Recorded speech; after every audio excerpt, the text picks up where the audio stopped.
Selamat pagi sahabat pembelajar. Kita berjumpa kembali di seminar online yang diselenggarakan oleh Indonesia Belajar. Indonesia Belajar adalah sebuah media untuk belajar yang berisi motivasi, inspirasi, dan pengetahuan tentunya dari para narasumber terbaik di Indonesia. Hadir dalam platform mobile aplikasi yang sahabat pembelajar bisa langsung download ya di Google Play Store maupun di Apple App Store. Dan Anda juga bisa klik di website kita di indonesiabelajar.id, ataupun bagi Anda yang memiliki Instagram, Anda boleh banget untuk melakukan follow pada Instagram kami di Indonesia_belajar. Dan jangan lupa juga untuk melakukan follow pada Instagramnya Bapak Halim @halimciang. Dan bagi Anda yang memiliki Facebook, Anda boleh juga untuk melakukan like pada Facebook fanpage kami di indonesiabelajar.id. Dan sahabat pembelajar, kami telah membuat juga sebuah grup WA. Jadi bagi Anda yang belum masuk ke dalam grup WA, boleh sekali masuk ke dalam grup WA tersebut dengan memberikan nomor WA sahabat pembelajar di kolom chat room. Nanti kita akan langsung invite ke dalam WA group. Perkenalkan sahabat pembelajar, nama saya Jessica yang akan memandu seminar online kita pagi hari ini. Dan seperti biasa, setiap hari Senin pagi, kita menghadirkan seseorang yang luar biasa. Beliau adalah Bapak Halim Siang, co-founder of Ray Institute Center for Fitness Excellence, promotor hidup sehat yang bermisi mengajak, mengedukasi, dan mencerahkan sebanyak mungkin orang untuk hidup sehat lebih awal dalam upaya mewujudkan kualitas hidup lebih baik dan usia harapan hidup lebih lama. Tentunya beliau sudah hadir di tengah-tengah kita. Kita sapa terlebih dahulu. Selamat pagi, Pak Halim. Selamat pagi, Bu Jessica. Selamat pagi, sahabat pembelajar semua. Semoga dalam keadaan yang baik ya. Amin, luar biasa sekali. Oke, sebelum kita masuk ke dalam tema dan kita mulai, mungkin sahabat pembelajar boleh lihat terlebih dahulu video berikut ya.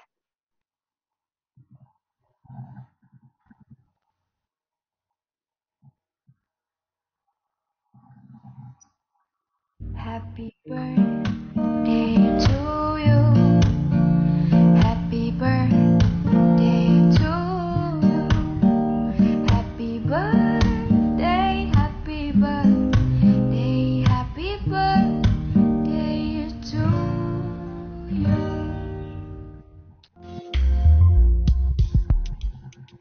Oke, selamat ulang tahun Pak Halim. Semoga panjang umur dan sehat selalu ya. Sebenarnya ini happy belated birthday ya. Happy birthday Pak Halim. Oke. Thank you. Oke, sahabat pembelajar dan Pak Halim, tema seminar kita hari ini adalah fitness untuk tekanan darah yang normal. Jadi memang fitness tidak hanya untuk membentuk fisik, tapi banyak manfaat kesehatannya yang sering diabaikan. Salah satunya itu adalah dalam membantu kita mewujudkan tekanan darah yang normal. Seperti kita ketahui, di musim keterjangkitan ini tekanan darah tinggi adalah penyakit penyerta morbiditas nomor 1. Nah, jadi hari ini kita akan bahas bersama-sama dengan Pak Halim. Jadi sahabat pembelajar, jangan keluar dulu sampai kita benar-benar selesai. Dan untuk Anda yang ingin bertanya, Anda boleh langsung tulis saja pertanyaannya di dalam kolom chat. Nanti pada saat sesi tanya jawab kita akan bacakan dan kita akan bahas satu persatu. Oke, Pak Halim dan juga sahabat pembelajar, tanpa berlama-lama lagi kita akan langsung mulai saja. Pak Halim, bagaimana nih penjelasan mengenai fitness untuk tekanan darah yang normal? Silahkan Pak Halim. Baik, terima kasih Bu Jessica. Sekali lagi terima kasih ucapannya. Sekarang kita lanjut aja ke share screen karena ada slide atau presentasi yang saya buat untuk topik ini.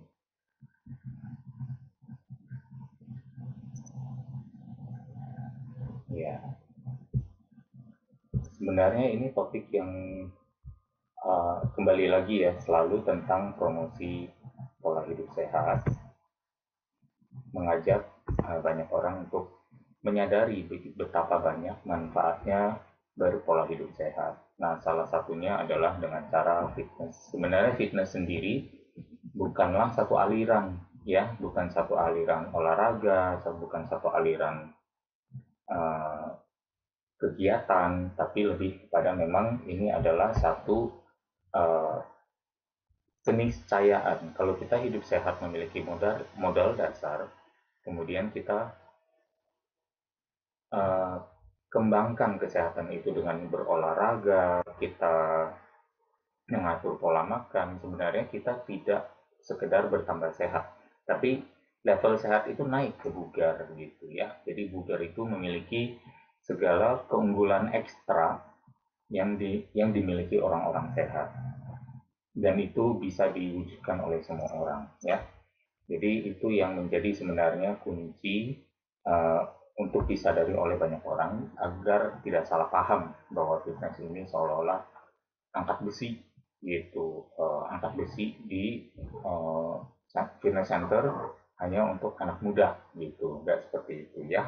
Nah ternyata di balik penampilan yang lebih bagus, di balik bonusnya, ternyata banyak manfaat kesehatan yang bisa kita dapatkan. Salah satunya adalah untuk menormalkan tekanan darah. Kita mengetahui bahwa mungkin concernnya sekarang memang banyak di tekanan darah tinggi. Banyak juga yang sebenarnya mungkin memiliki tekanan darah rendah, yang mungkin sebenarnya uh, saya kurang tahu yang mana kendalanya ada di mana. Sorry. Tapi basically kita akan bahas di tekanan darah tinggi dan kendalanya di uh, apa namanya dan bagaimana cara menormalkannya ya. Nah ini ada pengetahuan singkat dulu tentang tekanan darah, apa sih itu gitu ya. Nah kita melihat di sini bahwa ada tekanan darah kalau misalnya kita lakukan ya, ada angka-angkanya. Kebanyakan dari kita mungkin hanya berhenti di mengetahui angka-angkanya saja. Oh katanya 120/80 itu normal gitu ya. Padahal bisa dibayangkan kata 120/80 normal aja itu sudah di limit atasnya, di batas atas yang sudah akan ke yang elevated ya. Nah kita mengenal ada dua, angka atas dan angka bawah. Angka atas itu namanya sistolik, merupakan indikasi seberapa besar tekanan darah terhadap dinding arteri saat jantung memompa. Jadi tekanan darah yang sedang memompa itu adalah angka atas, yang diastolik adalah saat si jantungnya beristirahat. Ya, saat tidak memompa. Ya, itu adalah tekanannya. Angkanya ideally di bawah 120 dan untuk sistolik, dan di bawah 80 untuk diastolik ya.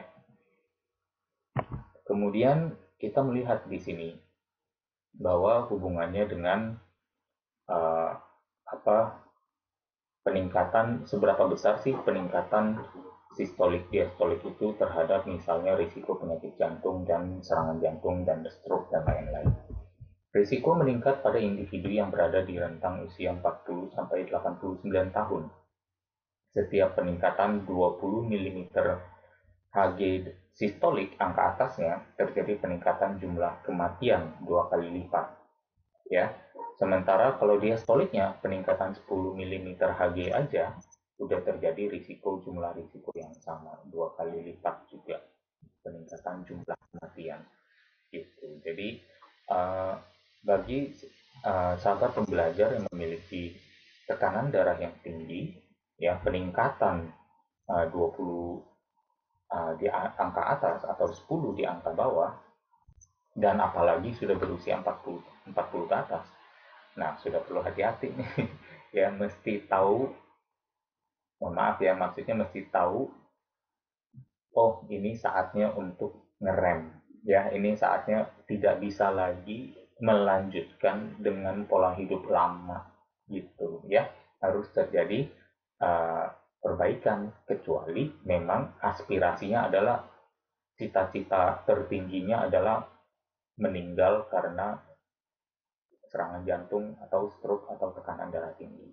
Kalau cita-citanya ke sana, ya udah dilanjutkan, ya kami dukung gitu. Tapi kalau kalau cita-citanya adalah berumur panjang sesuai dengan yang dinyanyikan di pesta ulang tahun, ya berarti you gotta do something different, harus berubah, ya memperbaikinya. Karena ini berhubungan dengan pola hidup, bukan soal keturunan. Ya, jadi bohong kalau ada yang bilang ini soal faktor keturunan. Faktor keturunan itu kecil, ya. Dan itu pun harus dicek. Bukan berarti kalau orang tua punya penyakit jantung, punya darah tinggi, anaknya pasti punya. Dan kemudian seolah-olah bilang kalau anaknya punya ini langsung berarti keturunan.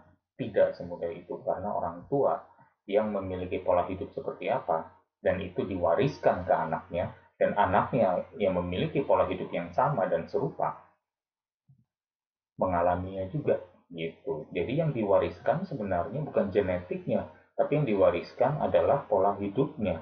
Dan itu orang sering mengatakan malah salahnya di genetik ya. Hati-hati di sana.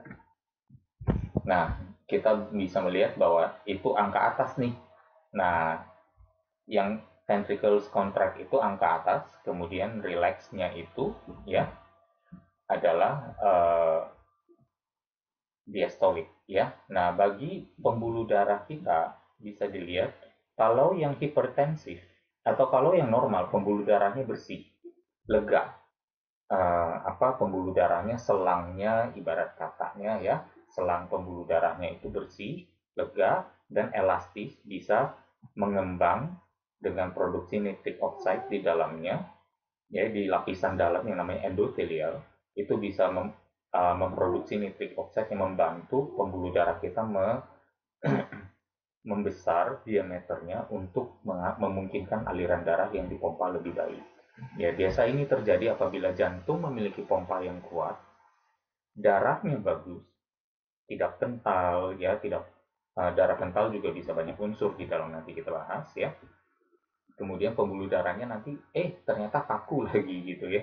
Jadi itu yang hati-hati. Tapi kalau misalnya jantungnya bagus, pompanya kuat, pembuluh darahnya ternyata elastis ya, tidak mengalami kekakuan. Nah, itulah semua yang menjadi unsur hidup sehat dan tekanan darahnya menjadi rendah.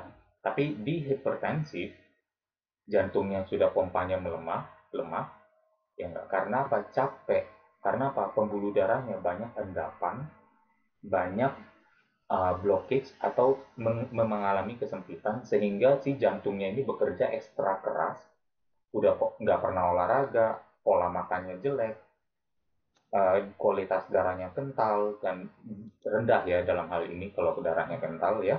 Kemudian juga ternyata di dalam darahnya banyak polutan, banyak debris, maksudnya puing-puing metabolisme yang jelek gitu ya, yang akhirnya menimbulkan plak di dalam pembuluh darah dan menyebabkan selang pembuluh darahnya menjadi lebih sulit dialiri darah. Bayangkan beratnya kerja jantung, harus memompa untuk go through agar mengizinkan darahnya go through terus. Belum lagi kalau ternyata pembuluh darahnya kaku, udah jelek oleh polusi racun seperti asap rokok. Akhirnya apa? Getah, retak, bahkan pecah, dan akhirnya menimbulkan stroke gitu ya.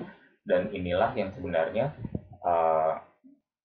gambaran sederhana aja gitu ya, visualisasi tentang tekanan darah dan juga hubungannya dengan pompa jantung dan tentunya pembuluh darah, baik itu yang sehat maupun yang kurang sehat ya.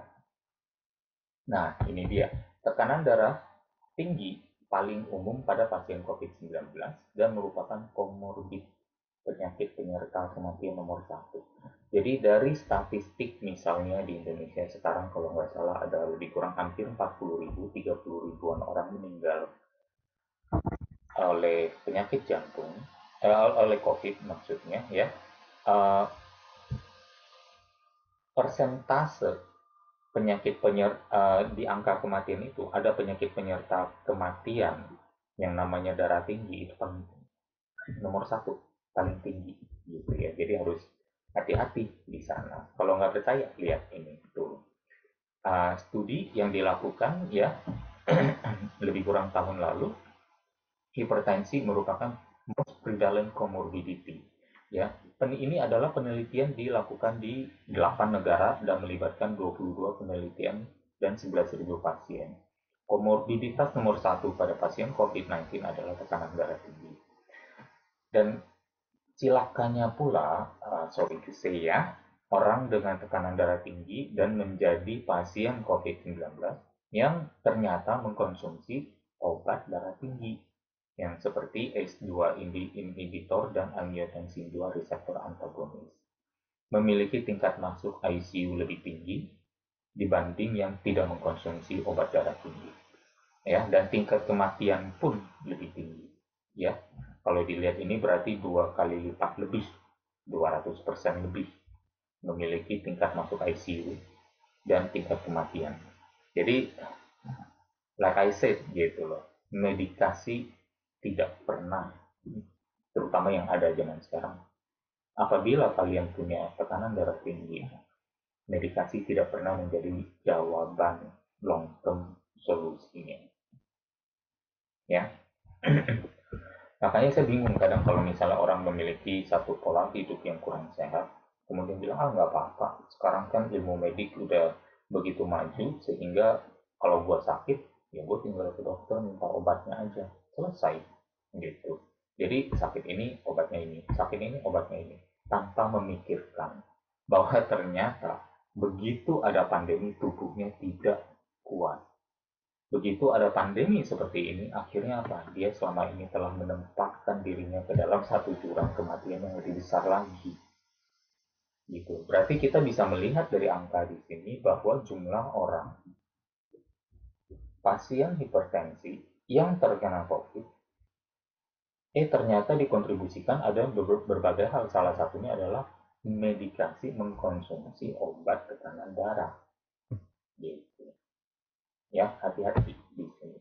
Ya, it's never the answer. Balik lagi, kembali ke akar masalahnya, apa penyebab darah tinggi. Oh, jantungnya memompanya lemah, apalagi pembuluh darah kualitasnya jelek, kemudian apalagi darahnya juga kualitasnya jelek. Itu semua disebabkan lagi, ditarik mundur aja terus, disebabkan oleh apa? Oh, pola hidup yang kurang bagus. Ya, nanti kita lihat sama-sama. Ini juga dari situs bukan saja di ternyata angka kematian komorbid dari komorbid tekanan darah tinggi ini bukan saja terjadi di Amerika atau di negara lain ya atau di 8 negara lain, tapi juga ternyata di Indonesia ya, bahwa komorbid hipertensi adalah komorbid tertinggi. Oke, jadi sekarang kontributornya apa aja? Tadi saya bilang kan lifestyle yang akhirnya menghasilkan apa gitu ya. Satu, buruknya kualitas darah atau adanya lemak darah maupun polutan-polutan lainnya. Menyempit dan kakunya pembuluh darah ya, yang menurut terminologi namanya aterosklerosis. Melemahnya pompa jantung, obesitas ya, pola makan yang buruk, tingginya asupan sodium, karena ada sebagian juga obat darah tinggi sebenarnya adalah diuretik. Diuretik dalam arti membuat ginjal bekerja lebih keras untuk membuang kelebihan air dari dalam tubuh sehingga uh, tidak mengintervensi pada tekanan darah. Ya, jadi pada dasarnya kalau minum air lebih banyak, mengkonsumsi garam lebih sedikit, membiarkan air keluar dengan lancar dari tubuh, tekanan darah tinggi akhirnya bisa selesai, nggak perlu makan obat, cukup minum air lebih banyak dan berhenti atau mengurangi asupan sodium. Atau dalam hal ini adalah apa? Dari garam maupun makanan proses yang memerlukan atau makanan kemasan yang memerlukan sodium sebagai salah satu bahan pengawetnya di dalam. Sorry. Dan kemudian ada stres juga, aktivasi dari sistem saraf simpatetik yang tinggi ya. Dalam hal ini misalnya stres itu dalam bentuk wujud marah, makanya orang yang marah atau stres biasanya mengalami pembuluh darahnya langsung terkompres dan menyempit dan menimbulkan tekanan darah yang tinggi ya. Jadi makanya ada hubungan antara emosi dengan kesehatan, antara mood yang baik dengan mood yang buruk, kesehatannya berbeda. Bahkan kelihatan dari aktivasi dari saraf simpatetik yang negatif atau kurang baik, ataupun yang parasimpatetik yang lebih baik. Ya. Nah, ini kita langsung ke solusinya. Apa sih sebenarnya solusinya? Kembali lagi ya, kegiatan yang kita lakukan baik di fitness center maupun selama ini kalau misalnya saat PPKM fitness center tutup kita lakukan di rumah atau di outdoor ya, menormalkan tekanan darah. Ini adalah bahkan salah satu textbook ya, di bab 3-nya menyebutkan nitric oxide sebagai modulator vaskuler untuk latihan pengencangan otot atau latihan beban. Saat latihan beban dilakukan, terjadi peningkatan kebutuhan otot pada oksigen dan nutrisi ya. Jadi kebutuhan otot terhadap oksigen dan nutrisi itu meningkat.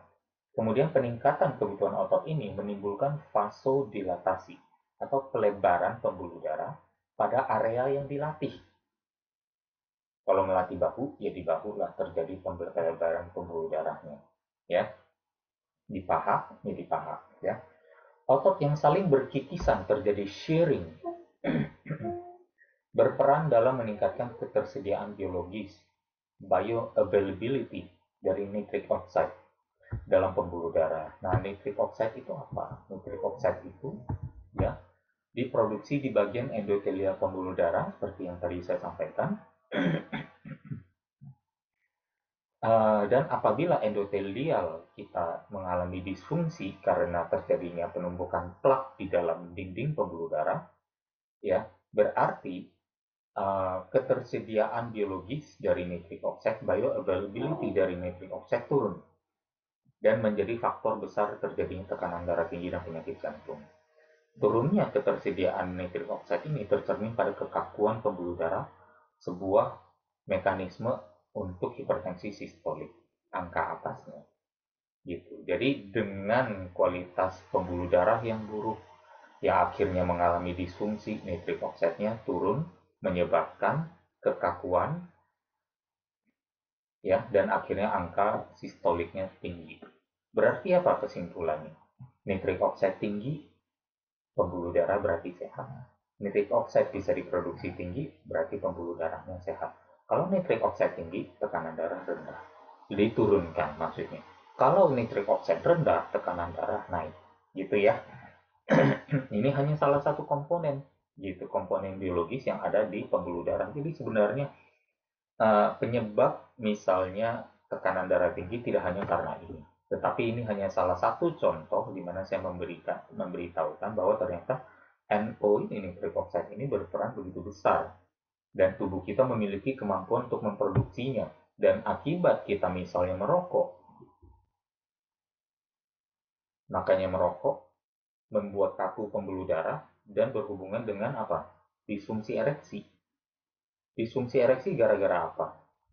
Pembuluh darahnya disfungsi endotelial dan tidak bisa memproduksi nitric oxide sehingga akhirnya ereksinya tidak terjadi. Karena ereksi, kalau kita mengetahui organ misalnya penis pada pria, itu adalah pembuluh darah, ada spons di sana dan pembuluh darah, tidak ada tulang. Jadi proses pembesaran di area penis itu kemaluan pria, organ vital pria lebih kepada organ reproduksi pria, lebih kepada aliran darah yang bisa mengalir ke sana. Dan itu sangat berhubungan dengan apa? Yaitu ya disfungsi endotelial atau functionality of endotelialnya. Kalau disfungsi, ereksinya tidak bisa bagus. Dikasih obat yang katanya pil biru itu meningkatkan nitric oxide. Tapi cilakanya pembuluh darahnya jelek, jantungnya jelek, dan itu obat berdampak pada jantung. Makanya banyak juga ada kasus, misalnya pria yang ingin meningkatkan kemampuan ereksinya, tetapi tidak dibarengi pola hidup, malah menggunakan obat ini, berisiko terserang penyakit jantung bahkan di saat melakukan kegiatan seksualnya. Gitu ya. Jadi dan obat itu sebenarnya pemicu nitric oxide. Gitu. Atau jadi bayangkan ternyata bisa memicu nitric oxide tapi tanpa tubuh yang sehat, tanpa dibarengi oleh endotelial yang sehat. Akhirnya apa? Pembuluh darah dipaksa, yang kaku dipaksa untuk melebar, mengalami vasodilatasi. Jadi hati-hati. Gitu. Kembali lagi, second example of why medication never works. Gitu ya. Gitu. Pola hidup sehat, kembali lagi ke akarnya. bukan mengatasi gejalanya, tapi kembali ke akar, mengatasi sumbernya. Gitu ya. Nah, kita bisa lihat di sini, ini pernah saya tampilkan juga slide-nya. Ini adalah gambar apa yang kira-kira terjadi waktu otot kita berkontraksi melalui instruksi dari otak. Dan sahabat pembelajar lihat di sini yang namanya blood vessel atau misalnya pembuluh darah. Ya, sorry. Saya berusaha menampilkan kursor saya. Blood vessel atau pembuluh darah ada di antara serabut-serabut otot. Ya, jadi inilah yang menyebabkan terjadinya otot itu mengembang waktu kita berolahraga, biasa karena pembuluh darah juga melemas, sehingga karena endotelialnya memproduksi nitric oxide, menjadi elastis dan membengkak untuk memungkinkan pompa darah yang lebih banyak di area yang dilatih. Dan karena itu, tekanan darah bisa turun. Dan karena itu, kadang berasa, oh ototnya membengkak sebentar, tapi sebenarnya waktu kita selesai olahraga, sirkulasi darah sudah tidak banyak lagi ada di area yang dilatih sudah berhenti berolahraga, akhirnya dia akan menyusut kembali. Jadi itu bukan pertumbuhan otot saat otot kita membengkak saat olahraga, ya. Jadi jangan khawatir. Tapi ini adalah a good sign if you have a pump atau mengalami pump atau pompa pada otot dan merasa membengkak, itu tandanya kalian memiliki jantung yang sehat dan endotelial yang sehat juga, ya, atau pembuluh darah yang sehat dan elastis, ya. Jadi keep going, ya. Nah, ini dia dampak dari obatan olahraga aerobik, ya. Olahraga aerobik memicu turunnya tekanan darah diastolik dan meningkatkan NO2.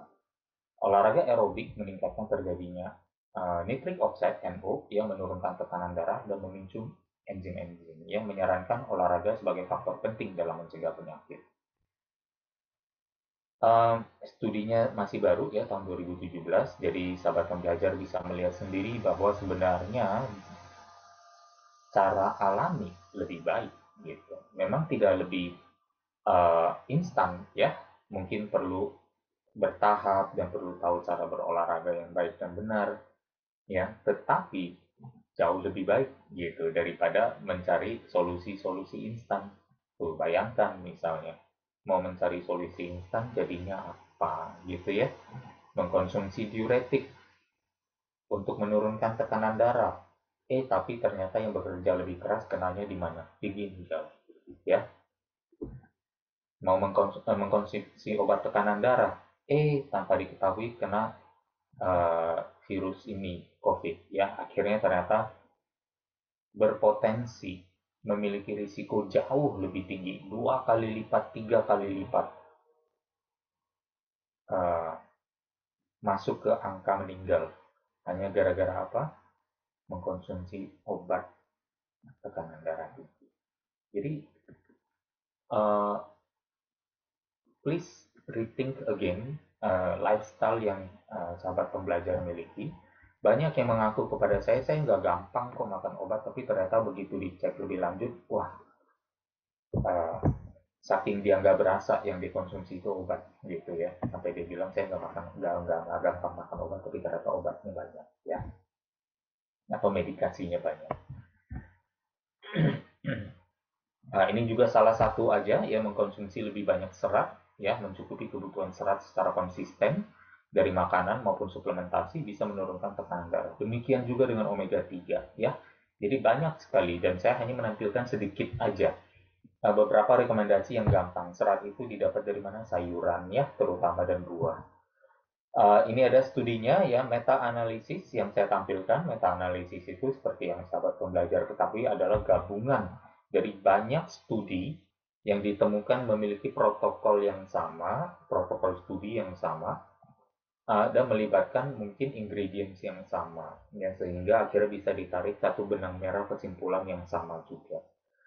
Dan di sana mereka selalu mengatakan bahwa ternyata fiber baik dari makanan dan suplementasi bisa untuk menurunkan sistolik maupun diastolik gitu, tekanan darah. Nah, yang menjadi concern adalah ini, kebutuhan harian dewasa akan serat adalah 25-35 gram. 30 gram bayam, kira-kira lebih kurang 1 genggam ya, mengandung hanya 0,7 gram serat. 1 sendok makan oat mengandung 1 gram. Nah, ini beberapa cerita, ya bukan cerita, misalnya nutrition facts dari makanan-makanan populer tentang kandungan seratnya. Jadi sahabat pembelajar bisa sadari di sini bahwa apa? Waduh, saya makan sayurnya ternyata begitu sedikit, belum mencukupi, gitu ya. Coba dicukupi dulu. Mungkin asupan karbohidratnya masih lebih banyak uh, di misalnya gula pasir, nasi putih, atau di mie, atau yang menggunakan tepung-tepung ya. Jadi itu coba diganti ke misalnya sayur lebih banyak. Jadi we can never have too much of vegetable. Tapi ya kita cobalah menggunakan konsep variasi, kombinasi, dan rotasi untuk mendapatkan pemenuhan kebutuhan kita akan serat. Ya, jadi ini hanya untuk mengingatkan aja bahwa memenuhi kebutuhan serat itu nggak gampang. Jadi kita perlu kedepankan, prioritaskan. Ya, dan ini berhubungan juga dengan misalnya asupan garam yang lebih rendah. Bagaimana caranya? Ya sudah, gitu. Kita makan, dahulukan yang perlu banyak. Nah, berarti apa? Sayur. Apalagi yang kedua, protein. Gitu ya, sayur dan lauk. Ya, serat dan protein. Sayur sebagai sumber serat, lauk sebagai sumber protein. Itu kita dahulukan dulu, tanpa nasi, tanpa tepung-tepungan, tanpa makanan atau turunan dari tepung. Kemudian itu makanannya apa? Bagaimana makannya tanpa nasi? Kurangi level garamnya, kadar asinnya, ya, sehingga akhirnya kita bisa mengkonsumsi seperti kata bahasa Betawinya ngegado, ya, yaitu makan sayur dan lauknya dulu, karena kadar garamnya sudah rendah, bisa dimakan tanpa perlu mencari nasi, gitu. Karena apa? Dari situlah kita bisa sekaligus killing two birds with one stone. Ya, sekali merengkuh dayung, 2-3 pulau terlampaui. Meningkatkan asupan serat yang menurunkan tekanan darah dan menurunkan asupan garam dan sodium yang juga menurunkan tekanan darah. Gitu. Bayangkan, hal sesederhana ini bisa killing two birds with one stone, tapi tetap nggak mau. Di antara orang-orang kalau ngobrol, saya anjurkan untuk begini-begini, selalu bilangnya apa? Saya sukanya asin. Hati-hati. Yang suka asin, tanpa mengetahui, tanpa menyadarinya, mencari penetralisir dari asin yang biasanya berasal dari karbohidrat. Gitu. Ya, belum pernah ketemu diet aja. Kalau udah pernah ketemu diet, udah pernah ketemu yang namanya ketosis, udah pernah ketemu yang namanya intermittent fasting, gak akan suka. Maksudnya preferensialnya bukan suka asin lagi, akan menyukai manis, gitu ya. Jadi change your mind around it. Maksudnya juga tentu di lifestyle ya. Cara kita mendekati pola makan kita juga bisa kita improve secara sangat signifikan ya. Salah satu solusi lagi meditasi ya, atau melakukan bahkan ini breathing exercise ya. Meditasi tidak hanya terbatas pada praktek agama-agama tertentu, mungkin diasosiasikan dengan agama misalnya Hindu maupun Buddha, tidak harus ya. Tetapi meditasi juga bahkan ada di dalam mungkin praktek yang lain, agama lain tanpa disadari ya. Tapi kita balik lagi, ini hanya lebih kepada manfaat kesehatannya ya, tidak ada indoktrinasi saat kita duduk diam aja dalam keheningan, tidak ada indoktrinasi dari agama apapun, jadi nggak usah khawatir akan hal tersebut ya. Dampak dari latihan nafas ya, meditasi maupun latihan nafas bisa ada beberapa, ada yang mau menggunakan Buteyko teknik bisa, ada yang mau menggunakan Wim Hof bisa, atau misalnya beberapa sederhana juga bisa seperti ini, Duduk bersila aja dengan pakaian yang longgar, mata dibiarkan terbuka memandang satu objek. Entah itu lantai, entah itu pojokan ruangan, ya sudut ruangan, apapun juga yang tidak bergerak. Perhatikan pada objek tersebut dan fokus pada tarikan nafas yang tidak dipaksakan. Jaga juga ya fokus pada hembusan nafas yang panjang dan tidak dipaksakan juga. Saat ada pikiran muncul selain fokus pada nafas, tidak apa-apa. Ya, kita balik lagi ke fokus pada nafas secara sukarela.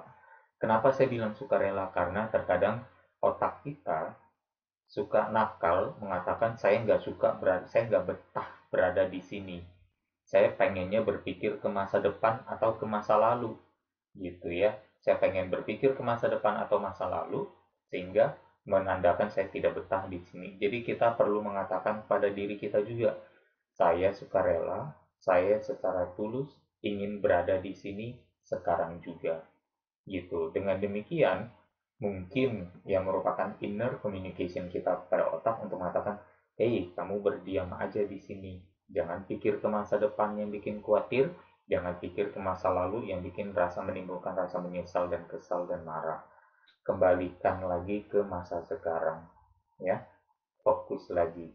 Saya ingin dan saya tulus untuk ingin berada di sini sekarang juga. Right here, right now. Yang ada hanya nafas saya yang naik dan turun, yang masuk dan keluar. Itu aja terus diperhatikan. Coba duduk diam seperti ini untuk setidaknya 50 kali nafas. Ya. Atau kalau bisa mau, praktek ini bisa coba dilakukan sampai bisa 100 kali, 200 kali, mengapa tidak? Ya, dilakukan, miliki satu rutinitas seperti itu, tekanan darah pun bisa ikut turun ya. Kemudian ternyata mengaktifkan proses autofagi pada tubuh dengan berpuasa juga menurunkan tekanan darah. Nah, ini aterosklerosis kembali lagi ya, ini hanya pengulangan bahwa penumpukan pada yang kuning ini sorry banyak batuk ya, hari ini kurang minum. Bagian kuning ini adalah penumpukan atau plak yang tadi saya sampaikan ya, terdiri dari apa saja? Ada kolesterol, ada fatty substance ya, dan ada cellular waste product. Ada limbah atau puing-puing buangan dari sel ya. Dan bahkan ada kalsium dan ada fibrin. Di sanalah sebenarnya terjadi endapan. Kadang kita lupa bertanya, apa sih endapan itu? Yang orang pikir hanya kolesterol, bahwa ternyata materialnya banyak. Dan itu pasti disebabkan oleh apa?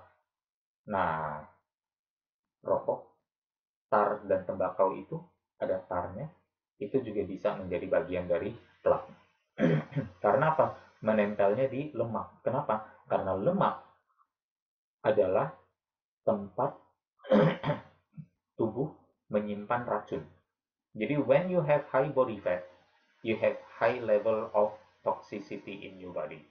Saat kamu memiliki kadar lemak yang tinggi, ada banyak toksik atau ada banyak toksin yang sedang terkumpul di dalam tubuh kita, karena lemak adalah tempat tubuh membuang atau menyimpan uh, racun. Jadi fatty substance di dalam juga mungkin bisa ada racun rokok dan tar di dalamnya ya, cellular waste product, autofagi sekali lagi ya. Uh, Kenapa? Karena autofagi adalah mekanisme tubuh mencari makanan di dalam, dan biasa mencari makanan itu dari mana? Dari lysosom. Lysosom itu terdiri dari apa? Organel-organel atau metabolic cellular waste product itu, gitu loh. Jadi kalau misalnya saya hubungkan dengan slide berikutnya, secara umum autofagi digunakan untuk menyampul komponen non-spesifik, tetapi bisa juga secara selektif mendegradasi atau menghancurkan organel. Organel inilah yang dinamakan cellular waste product yang rusak, patogen yang masuk ke tubuh, dan bahkan bakteri yang invasif ya. Oleh karena itu, autofagi kemungkinan merupakan respon terhadap kelaparan sel dan kemudian berfungsi sebagai pertahanan imun yang primitif.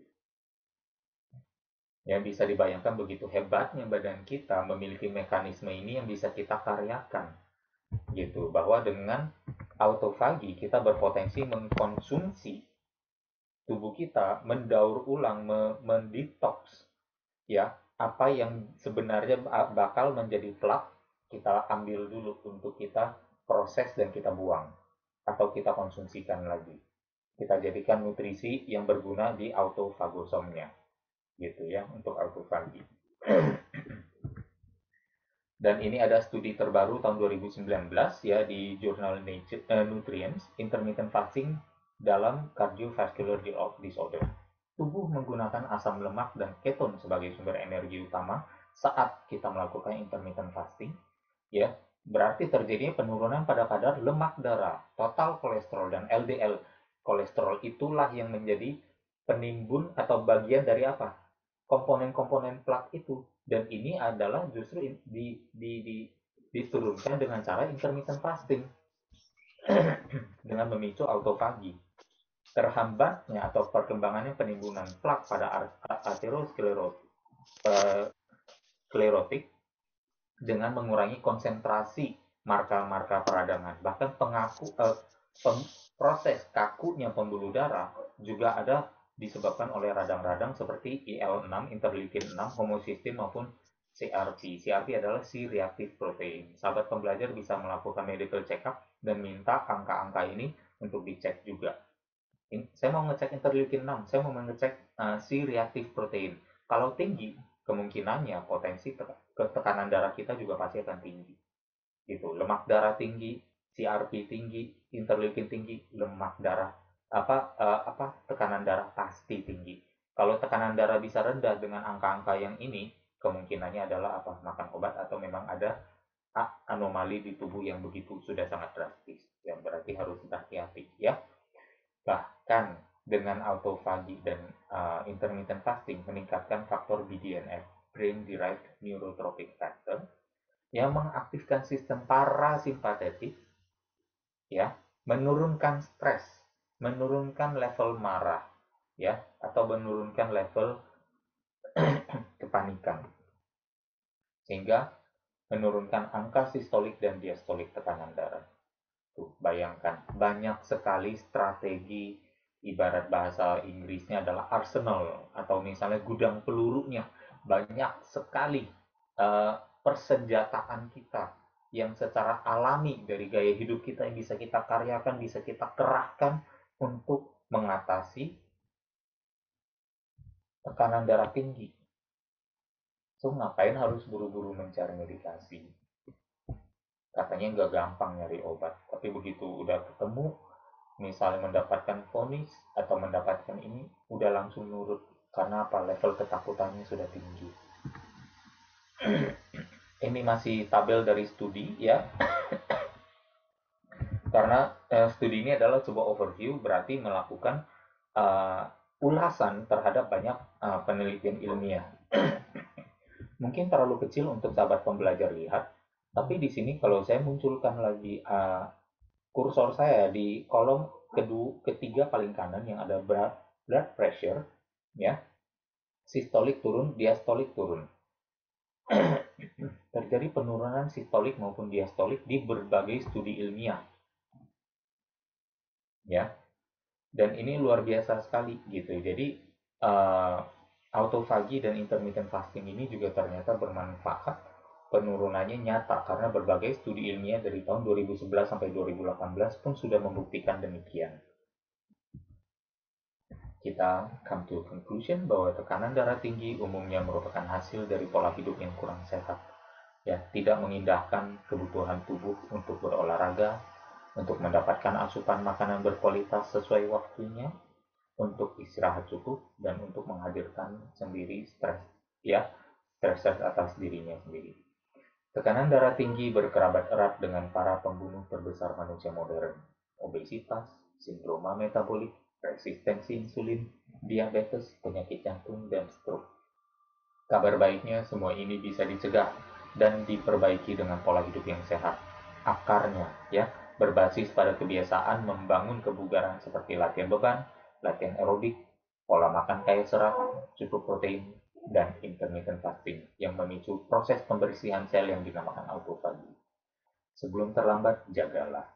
Kalau mau tunggu terlambat baru mau perbaiki, takutnya sudah keburu terlalu sulit untuk dinasehati untuk memperbaiki. Ya, jadi uh,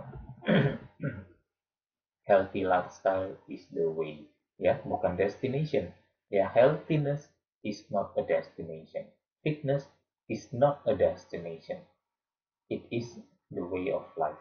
Ya, terima kasih atas perhatiannya. Semoga bermanfaat adanya. Mohon maaf apabila ada kekurangan, terutama dalam hal pengucapan. Terima kasih. Terima kasih Pak Halim, luar biasa sekali. Kita ucapkan terima kasih ke Pak Halim atas pencerahannya hari ini. Tapi kita akan masuk ke dalam sesi tanya jawab. Bagi sahabat pembelajar yang ingin bertanya, Anda boleh langsung tulis saja pertanyaannya di kolom chat ya. Dan saya akan ingatkan kepada sahabat pembelajar untuk masuk ke dalam WA grup kita dengan memberikan nomor WA grupnya dengan memberikan nomor WA sahabat pembelajar di kolom chat. Nanti kita akan masukkan karena materi Pak Halim nanti akan di-share di sana ya. Oke. Kita akan langsung masuk saja ke dalam sesi tanya jawab. Ini ada satu pertanyaan dari Pak David. Apakah saat tekanan darah sedang tinggi itu boleh melakukan angkat beban, Pak Halim? Latihan pengencangan otot bisa dilakukan, ya saya yakin bisa sekali. Memang biasa saat berolahraga tekanan darah agak naik. Ya berarti melakukannya satu. Ini juga yang kadang suka menjadi kesalahpahaman ya, bahwa mengatakan olahraga bikin tekanan darah naik. Yes, iya, tapi kalau melakukannya dengan cara menahan nafas. Nah, yang menjadi kendala adalah latihan beban. Asosiasinya adalah bebannya berat. Gara-gara berat, tanpa disadari untuk menggerakkan beban itu, saya menangkap, ibarat dalam observasi saya, banyak sekali orang, bahkan diri saya sendiri, secara refleks ketemu beban berat, akan tahan nafas. Dan gara-gara menahan nafas itu, tekanan darah akhirnya meningkat. Gitu. Jadi dengan mengatur nafas kita keluar masuk sesuai dengan ritme gerak, saya rasa tekanan darah tidak akan perlu naik terlalu drastis. Ya. Jadi olahraga memang meningkatkan terutama latihan beban, meningkatkan secara sementara. Tetapi hasilnya kan kita berolahraga lebih kurang setengah jam, 45 menit atau bahkan 1 jam. Tapi di luarnya 23 jamnya tekanan darah turun.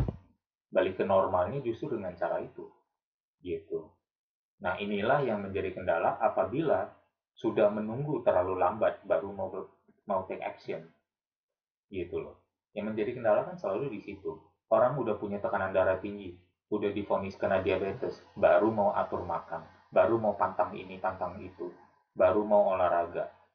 Kenapa waktu diajak waktu sehat nggak mau? Kadang saya suka begitu ya, agak keselnya gitu. Tapi ya, kalau sekarang bertanya, oh kalau tekanan darah tinggi boleh melakukan angkat beban nggak? Jadi apa? Harapannya supaya dikatakan, oh bagusan jangan. Oh jadi saya ada alasan dong untuk tidak berolahraga. Saya kan bertekanan darah tinggi.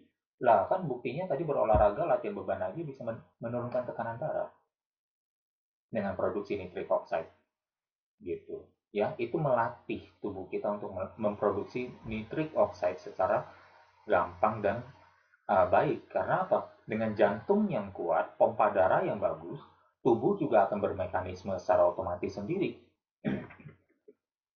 Tubuh akan bilang, oh pembuluh darahnya harus dilemaskan terus, dibesarkan terus, karena apa? Pompa darahnya kuat, jantungnya kuat nih, sehat sekali pompa aja mililiter darahnya banyak. Sehingga pembuluh darah harus sehat terus.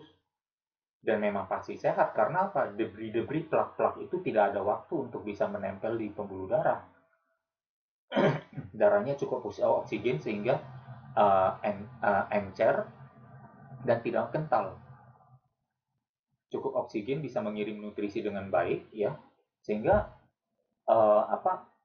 produksi nitric oxide sebagai salah satu bagian dari fungsi endotelial untuk membuat pembuluh darah tetap melebar, itu bisa terjadi gitu. Jadi itulah yang bahkan sebenarnya tanpa kita ketahui, vasodilatasi kita bisa terjadi most of the time, karena jantung yang demikian sehatnya itu didapat dari mana? Latihan aerobik, pola makan yang sehat, latihan beban. Jadi kalau sudah punya tekanan darah tinggi baru berolahraga, you take the chance, you take the risk. Itu dilakukan. Ya, itu kira-kira. Terima kasih Pak Halim, Pak David, semoga terjawab ya. Berarti dapat disimpulkan juga bahwa sebelum kita memang tekanan darah yang tinggi, kita juga bisa pola hidup sehat ya Pak. Ya Jadi sebaiknya kita harus begitu. berhati-hati Iya. juga. Ya. Jangan tunggu sampai kita benar-benar tekanan darahnya tinggi ya Pak ya. Ya, dan waktu berolahraga ya tentunya jangan tahan nafas. Ya kan olahraga justru baiknya adalah bernafas secara teratur. Bahkan kadang saya menggunakan olahraga sebagai meditasi saya. Karena apa, di saat itu saya bisa fokus kepada hanya otot saya dan menggunakan nafas sebagai pengatur irama gerak saya. Siap, terima kasih Pak Ya, Halim. Ini ada pertanyaan dari Dr. Ece Kristianawati. Pagi Coach, bagaimana dengan yoga? Apakah bisa menurunkan tekanan darah juga? Dan mama saya usia 51 tahun, apa masih boleh headstand? uh, ya selamat pagi juga. Dengan yoga pasti baik ya, bisa saja. Saya rasa headstand bukan satu-satunya gerakan dalam yoga yang harus dilakukan. Jadi bisa melakukan gerakan lain dulu. Kalau headstand 51 tahun kalau sehat kenapa tidak? Gitu. Ya, 80 tahun kalau sehat juga mau headstand nggak apa-apa ya. Jadi know your body. Ya makanya ini mesti balik lagi ke mengetahui know your body. Bagaimana? Dengan mereview lifestyle kita, dengan listening to the body. Jadi dengan mengetahui hal ini kita akan misalnya mengetahui level kita kira-kira bisa atau tidak. Kalau bisa pun mungkin berapa lama, berapa detik. Entah itu hanya 5 detik atau berapa lama ya. Jadi uh, headstand bukan, saya kembali lagi ya, esensi dari yoga adalah justru untuk uh, misalnya menyatu dengan alam, menyatu dengan vibrasi alam, dengan energi dari alam, sinar matahari, udara bersih, bernafas, menggunakan kekuatan otot untuk menahan satu posisi dan lain sebagainya. Gitu. Jadi itulah yang kita fokuskan daripada sekedar melakukan pose-pose tertentu. Akhirnya jadi hilang esensinya. Gitu. Buat saya makanya uh, dalam saat melakukan yoga, saya tidak penting pose saya bagus atau tidak.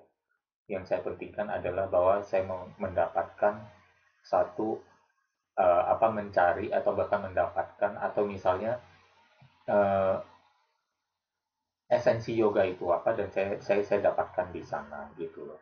Yang enggak, saya dari satu guru yoga mengatakan juga bahkan dengan pose-pose yoga itu adalah mungkin membentuk semacam human antenna untuk menerima vibrasi dan energi dari alam. Itu satu analogi yang saya rasa cukup bagus dan headstand hanya salah satu apa salah satu pose atau antenanya. Tapi kalau memang kuat atau memang mampu, silahkan dilakukan. Kalau belum, ya jangan ya. Kalau mau dilatih ke sana, bisa juga. Tapi tentunya melalui progression yang tepat gitu. Kalau misalnya baru pemula, baru sesi-sesi awal udah pengen headstand, ya mungkin kurang realistis gitu ya. Semoga terjawab. Terima kasih Pak Halim, dokter, semoga terjawab ya. Oke, kita akan lanjut lagi ke Ibu Fitra. Selamat pagi Pak Halim, izin bertanya. Saya pernah melihat ada orang yang berolahraga pada malam hari, Pak. Apakah berolahraga di malam hari itu baik untuk tekanan darah, Pak? Atau sebaiknya dihindari? Terima kasih. Olahraga boleh kapan aja ya. Saya rasa manfaatnya akan lebih kurang sama, baik pagi ataupun malam hari ya. Kadarnya aja mungkin sedikit berbeda ya, tapi berolahraga akan jauh lebih baik daripada tidak berolahraga sama sekali. Akan jauh lebih baik lagi daripada mengatakan kalau malam ada waktunya malam, tapi katanya malam Coach Salim bilang olahraga nggak bagus. Ya udah saya nggak olahraga malam deh, gitu. Akhirnya apa? Eh, jadi mencari alasan ya, gitu, untuk tidak berolahraga. Padahal ya olahraga aja. Kalau adanya waktunya malam, ya udah olahraga. Kalau misalnya merasa olahraga malam kurang bermanfaat dan harusnya pagi olahraga, buat waktu olahraga di pagi hari. Udah sesederhana itu. Hari gini, apa sih yang membuat kita nggak bisa olahraga pagi? Coba tanya ke diri sendiri. kira-kira apa Bu Fitra? Biasanya apa? Ya, nanti ya nggak jauh-jauh dari misalnya kitanya males, kitanya bikin alasan, kitanya punya prioritas yang berbeda, menempatkan prioritas olahraga rendah, yang akhirnya kita hanya membuat olahraga sebagai afterthought. Nanti aja kalau semua kegiatan udah selesai. Dapatnya kegiatan selesai di malam hari. Coba dikasih prioritas. Pasti ada waktu pagi untuk olahraga. Kira-kira begitu. Ya, ini bukan berarti saya bilang olahraga malam jelek ya. Saya sering banget olahraga malam-malam. Siap, terima kasih Pak Halim. Berarti lebih baik berolahraga di malam hari daripada tidak berolahraga sama sekali. Ya. Oke, terima kasih Pak Halim. Ibu Fitra, semoga terjawab. Kita lanjut lagi. Ini ada pertanyaan dari Bapak David. Posisi decline dumbbell press aman untuk penderita darah tinggi nggak, Coach? Kalau dirasa tidak aman ya lakukan incline, susah amat. Gitu kan. Decline juga bukan satu kewajiban. Decline itu kalau dibilang kan adalah untuk melatih otot dada bawah gitu ya. Lebih banyak otot dada bagian bawah gitu tekanannya. Otot dada bagian bawah pada pria sangat mudah sekali terbentuk. Yang sering terjadi bahkan justru adalah otot dada bagian atasnya yang kosong gitu ya. Dan orientasinya lebih banyak ke incline aja kalau begitu daripada ke decline. Selesai. Otot dadanya bagus, bisa seimbang dan menghindari posisi decline. Kalau meyakini decline bisa meningkatkan tekanan darah atau buruk bagi penderita darah tinggi, nggak masalah gitu. Kalau decline nggak bisa ya lakukan flat atau incline ya, sederhana seperti itu. Terima kasih Pak Halim. Pak David, semoga terjawab. Kita lanjut lagi ke pertanyaan Pak Aan. Izin tanya Coach, saya rutin donor darah di suatu ketika 3 jam sebelum donor itu, saya melakukan latihan beban plus makan. Nah, pada saat ingin donor darah, tensi saya itu justru rendah. Bagaimana solusinya agar tekanan darah itu saya kembali normal?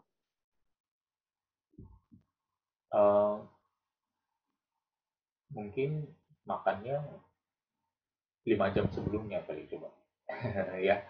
Jadi saya rasa itu hanya mungkin sifatnya temporer ya. Jadi kembali lagi tekanan darah rendah ya biasa hubungannya dengan mungkin banyak faktor juga ya. Bisa jadi kelainan pada jantung dan lain sebagainya. Saya nggak tahu. Saya bukan dokter yang bisa melakukan diagnosa ya. Tapi kembali lagi menormalkan tekanan darah baik dari tekanan darah tinggi ke rendah maupun dari rendah ke tinggi ya biasanya ke olahraga ya. Bung Aan Firdaus biasanya sepertinya udah sering berolahraga, jadi perlu dilihat kembali kira-kira apa yang menyebabkannya. Kalau memang karena makan, timing makan yang terlalu dekat dengan donor, ya udah jangan makan dulu, coba dilihat.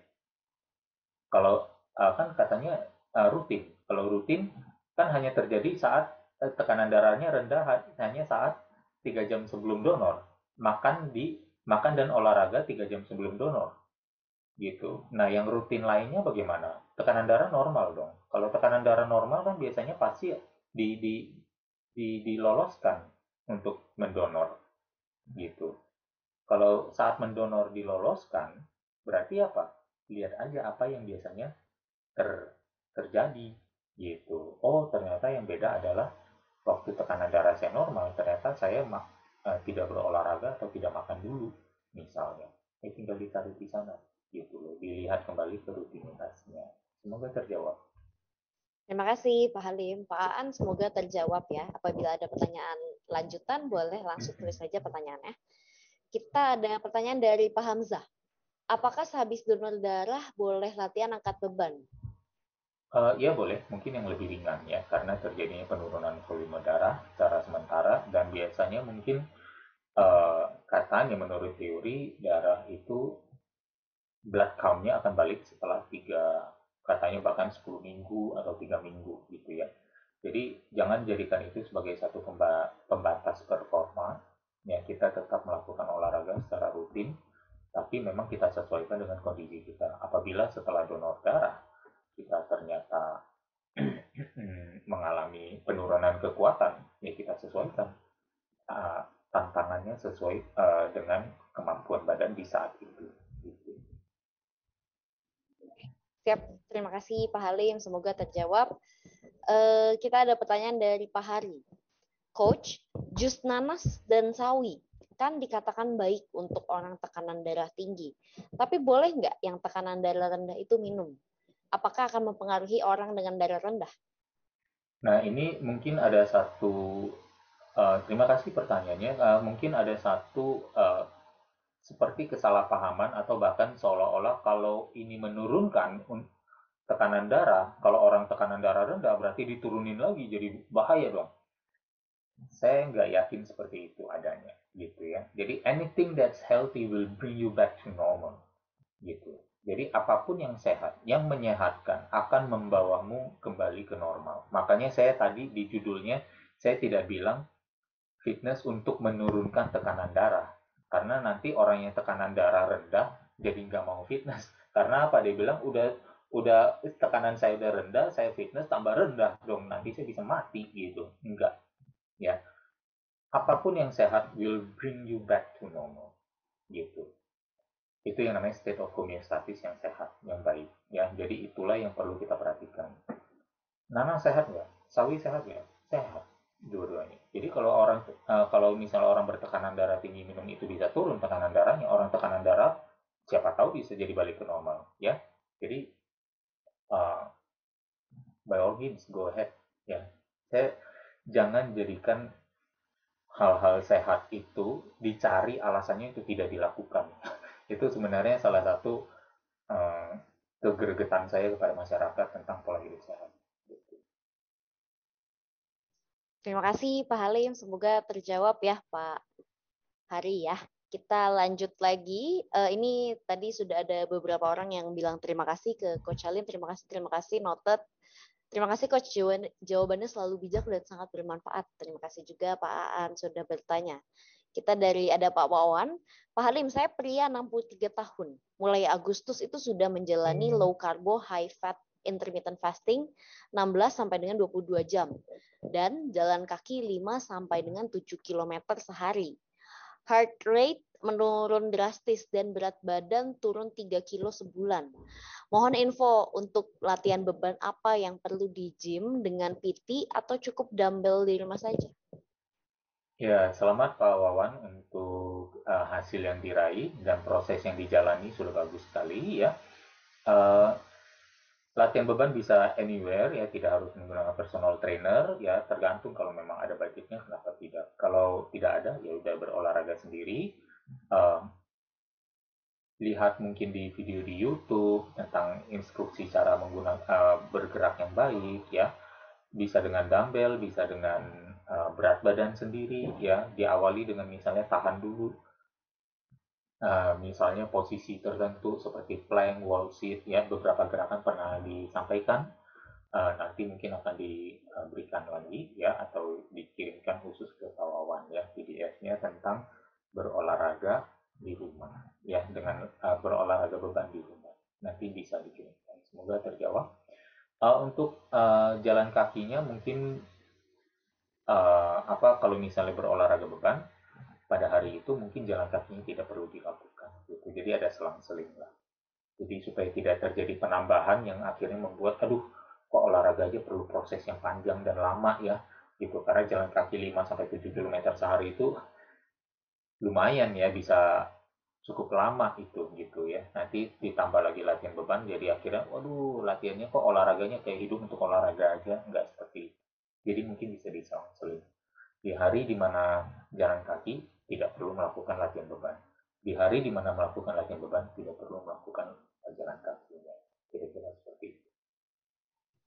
Terima kasih Pak Halim atas jawabannya dan Pak Wawan semoga terjawab ya. Kita ada pertanyaan lagi dari Pak Mulyadi, Bapak atau Ibu Mulyadi ya. Coach, saya mau nanya kalau habis vaksin itu boleh langsung angkat beban nggak? Terima kasih. Terima kasih pertanyaannya. Balik lagi kita perlu listen to our own body ya.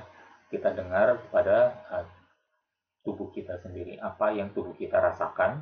Kalau memang ada yang mengatakan, oh iya saya habis vaksin ngantuk banget, pengennya tidur, ya udah tidur. Kalau saya habis vaksin malah lapar, ya makan gitu ya.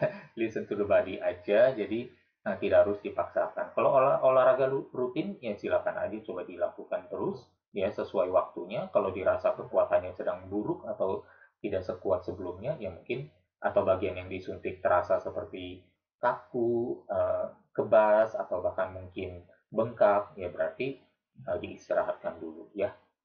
Baru nanti rutinitasnya bisa kembali setelah bengkaknya berkurang atau rasa kakunya berkurang. Semoga terjadi. Oke, siap. Terima kasih Pak Halim. Bapak atau Ibu Mulyadi semoga terjawab ya. Oke. Pak Halim, ini sebetulnya ada satu isu bahwa yang dikatakan kalau misalkan memang kita minum es teh manis, itu tekanan darah kita akan kembali menjadi normal. Nah, menurut Pak Halim, apakah itu memang hoax atau gimana Pak Halim? Apa ada penjelasannya? Itu biasa mungkin berhubungan dengan orang yang sudah melakukan olahraga berlebih, sehingga akhirnya mengalami drop di blood sugar-nya. Karena blood sugar-nya, gula darahnya ngedrop, sebenarnya mungkin dia diasosiasikan dengan, oh tekanan darahnya rendah karena dia berkunang-kunang gitu ya. Padahal itu adalah blood sugar yang drop. Tekanan darah belum tentu ngedrop. Karena saat sedang berolahraga biasa tekanan darah naik ya. Uh, Sedikit ya tekanan darah naik yang naik sedikit dan itu sebenarnya tidak bermasalah ya. Karena biasa dibarengi juga dengan produksi NO. Jadi pompa jantung meningkat, pembuluh darah juga melebar, tapi tekanan darah masih naik gitu. Itu hanya untuk sementara ya. Which is sehat-sehat aja. Tapi biasa konsumsi air gula itu berhubungan dengan kondisi blood glucose atau bahkan cadangan energi di ototnya juga sudah berkurang, livernya sudah memerlukan gula, dan mungkin saraf simpatetiknya sedang aktif mengatakan aduh panik sehingga akhirnya uh, jadi apa namanya kelingan ya, dan itu ternyata tertolong oleh air gula gitu. Oke. Siap, terima kasih Pak Halim. Mungkin sebelum saya tutup, ternyata sudah jam 11 lewat. Terima kasih Pak Halim atas pencerahannya dan juga terima kasih juga sahabat pembelajar telah hadir di tengah-tengah kita. Saya akan ingatkan kepada sahabat pembelajar untuk masuk ke dalam WA grup kita dengan memberikan nomor WA sahabat pembelajar di chat room, karena nanti materi Coach Halim akan dikirimkan di sana. Dan untuk Anda yang ingin share ke sanak saudara atau ke keluarga atau kemanapun, itu nanti kita akan masukkan ke dalam YouTube ya. Jadi sahabat pembelajar bisa langsung lihat di YouTube kita di Indonesia Belajar. Nanti kita akan share juga di grup WA-nya Pak Halim. Terima kasih sahabat pembelajar. Cuman mungkin sebelum kita benar-benar tutup, Pak Halim boleh memberikan sebuah closing statement. Silakan Pak Halim. Ya, terima kasih Bu Jessica, terima kasih sahabat pembelajar ya sudah mengikuti seminar ini dari pagi. Uh, Ya pada dasarnya saya hanya meng-highlight lagi betapa pola hidup sehat ini memiliki begitu banyak manfaat ya. Uh, Alangkah sayangnya apabila kita tidak mulai dan harus menunggu ya. Nanti tunggu ada pengalaman kurang baik, kena vonis ini itu baru mau mulai kan sudah keburu sedikit terlambat. Nanti malah dijadikan alasan untuk tidak memulai lagi karena kondisinya. Jadi akhirnya tidak akan pernah bisa dimulai sama sekali.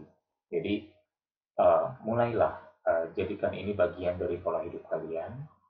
Mengingat ini sekarang ada pandeminya sekarang seperti ini. Ya, kita nggak tahu lagi, ntar mungkin entah apa ada COVID-20 plus, 21 plus Pro, ya nanti jadi kayak HP lagi ya. Tapi kita siapkan tubuh kita sebaik mungkin ya menghadapi apapun.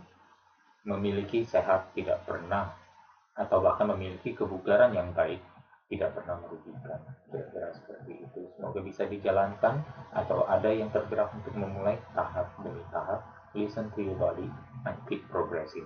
Progress is the key, tidak harus menunggu perfection ya. Terima kasih sekali lagi dan mohon maaf apabila ada yang kurang berkenan.